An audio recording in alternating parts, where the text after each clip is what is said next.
we're going to start with PSG. They are, of course, champions of Europe for the first time. So is French football still a farmers' league? Barkler getting it back, and then Mayulu, and there is number 5. And the teenager scores with just about his first touch. It's PSG 5, Inter Milan 0.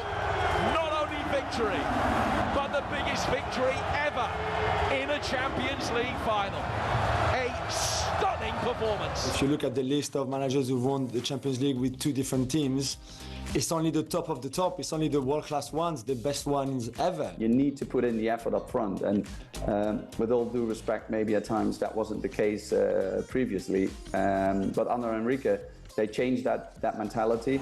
And they are finally European champions. Yeah, PSG won the Champions League for the first time in their history on Saturday as they smashed Inter Milan 5-0. It was live, of course it was, right here on talkSPORT. Teenager Desire Doue was the star man for them as they sealed the biggest win ever in a Champions League final. French football journalist Julien Laurent joined the breakfast show this morning and said that Luis Enrique's side have sent a message to the rest of Europe. This PSG team shows that it's not just a sum of individuals and trying to sign the best player in their position and just put them on the pitch, and that is going to work. As we saw with PSG previously, Messi and Neymar and Mbappe, that didn't bring them the Champions League. However, this team built as a team where every component is part of the team shows you that when you play together, attack together, defend together, when you have that mentality, that unity, the cohesion, then you can go far. And of course, you need talent and you need money to invest in talented players, the right profile for the right position. But a football team is a big jigsaw and you need to put the right pieces in the right place. But when they are all on the same page and pulling in the same direction, then you can achieve anything. Firstly, what a game. What a game of football. It was fantastic. It really was devastating. It was devastation. I mean, I got back, funny enough, I got back half time from the festival on the Saturday. You missed the first half? Yeah, I missed the first half. And I my goodness, I missed the first half. But then to obviously watch the second half and then go back and rewatch the first half properly. I mean, PSG, you didn't do that. Yeah, I did. No one does that. I did on Discovery. They give you the option to watch the whole thing again. But you didn't do that. I did do that. What? When? The next morning. What, in real time? You just sat there and watched it? Only the first half. I wasn't going the whole 90 minutes ago. But no, it was from PSG's perspective, it was absolutely devastating because pace, energy, creativity, ruthless. I mean, those they've got that front three when it's Kvaratskhelia, Dembele, Doue with Vitinha in there. I like Barcola coming off the bench. They've just got a bit of everything, haven't they? Absolutely everything. They can defend when they need to defend, and when you do get past their defence, they've got Donnarumma who can make unbelievable saves. Still blows my mind though how big he is and he still can't come for a cross. That I find bizarre. Yeah. Vitinha in the middle of the park. I remember watching him at Wolves. I would have never seen this. Well, one of their strengths, I think, is, and I know when you see it being done, it looks so easy, but they've always got space. Always. All their players, they move the ball so quickly from the left to the right and vice versa. And that goal that Kvaratskhelia scored when he broke through on the left-hand side, it just looked like he had all the time in the world. You know what? I know that they were pushing up. I get that. It was the Doue one for me. Doue, I mean, because Vitinha drives into it, gives it to Dembele, and he almost takes one touch and just rolls it behind him. And Vitinha's gone. And I get it. Do you know what it looked like? It looked like a young, hungry, fresh PSG team against an aging Inter Milan team, didn't it?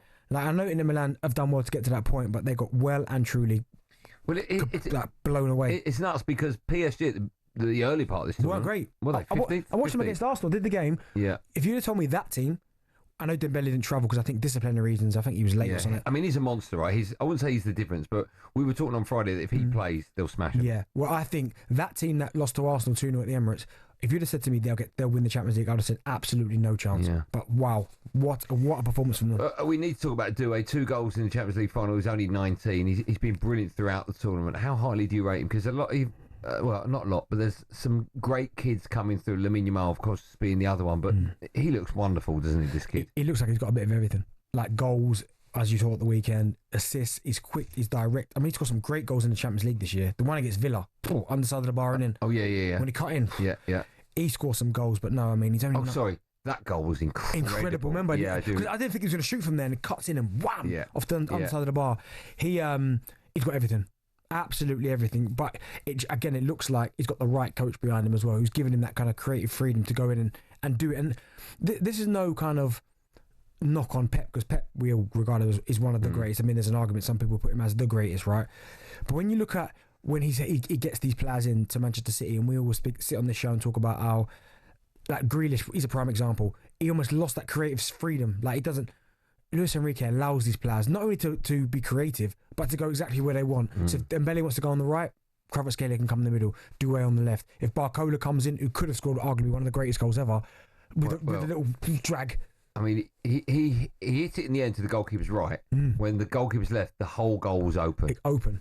So I just think he gives them that creative freedom to go where they want, pop up where they want, and I mean, what a performance! I mean, it's one of the best Champions League finals I've watched. Do you think it was a little bit of them being fantastic and Inter being poor, or Inter were poor because PSG was so great? I just think, and I saw it again when Arsenal played them. PSG have got this habit of just keeping the ball, making you run and run and run, and it's like any football. If you're just chasing the ball, at some point you're going to get tired, and then it's like they just wait and then boom.